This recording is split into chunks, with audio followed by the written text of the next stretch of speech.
pasalubong sa inyong umaga ay hatid ng Unang Hirit at Julie's Bake Shop.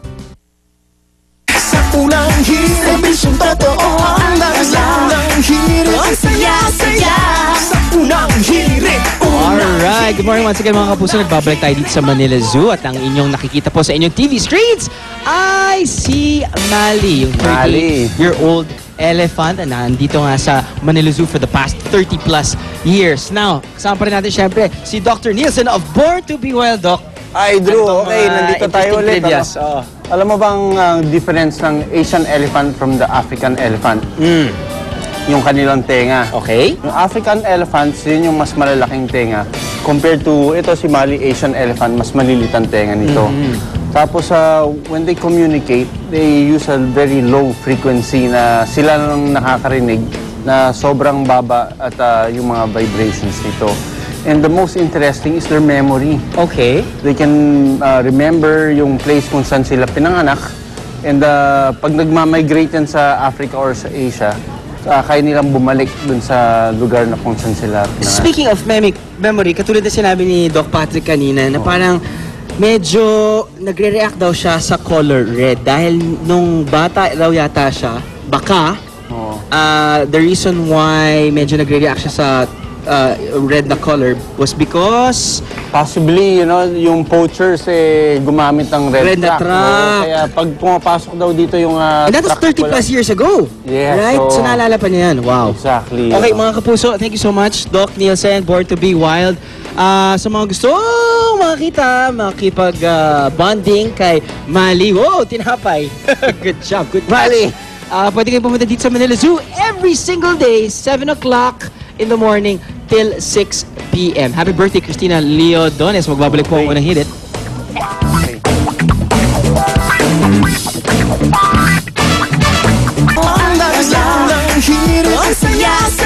Hey, hey! Good morning, Kuya Lar. Good morning sa inyong lahat.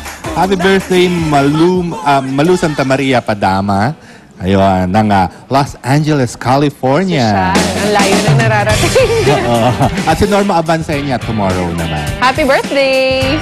Yan, showbiz time na mga kapuso, totoo. Todo na raw ang paghahandang ginagawa ng aktres na si Jenilyn Mercado sa maraming bagyan, pati sa triathlon. Yeah. Para, at ito ang isa pinaghahandaan niya, yung isa pang afternoon soap niya. Bukod kasi sa heavy drama raw, ang kailangan niyang gawin ay marami pa siyang kailangan paghandaan. Yes. Gaya ng Kuya Lar, makakasama niya dito si Sid Lucero. Isang magaling. Oo, napapressure daw si Jen. Totoo ba? Panoorin nga natin ito.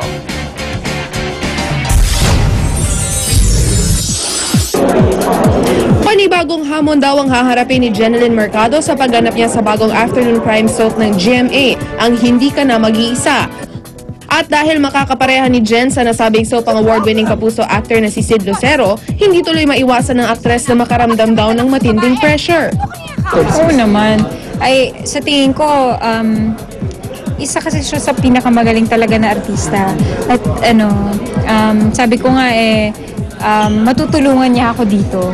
Kumbaga para lalo ko pang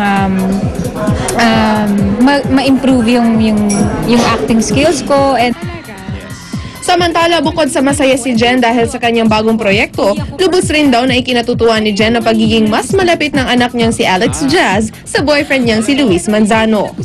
meron silang parang bonding, swimming time, ganyan. Nakakatuwa kasi mahilig talaga siya sa bata eh.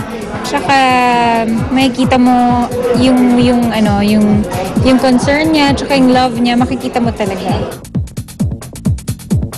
Unang hirit, ang saya-saya. Sa unang hirit, Isang send-off party ang handog ng Powerade sa mga Pilipinong atletang sasabak sa 2012 Olympics na gaganapin sa London, England. Kabilang si Maristela Torres sa long jump category na isa sa Powerade Ion 4 athletes. Kwento niya, didiro ang disiplina sa paghahanda at pagkondisyon ng kanyang katawan sa naturang sport. At tayo, pwedeng maging 100% panatag. Kayo, anong kwento nyo? Share your stories with us on Facebook.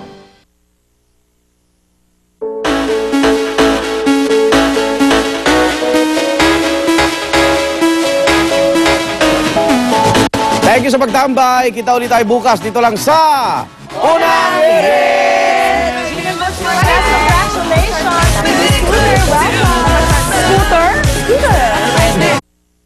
Ang programang ito ay hatid sa inyo ng Mercury Drug, gising 24 oras sa mga piling lugar. Mercury Drug, tumutulong para sa kalusugan ng bayan. Sa Mercury Drug, makasisigurong gamot ay laging bago. Ang susunod na programa ay rated PG. Patnubay at gabay ng magulang ay kailangan sa mga batang manonood. Simula na ng action-packed adventure sa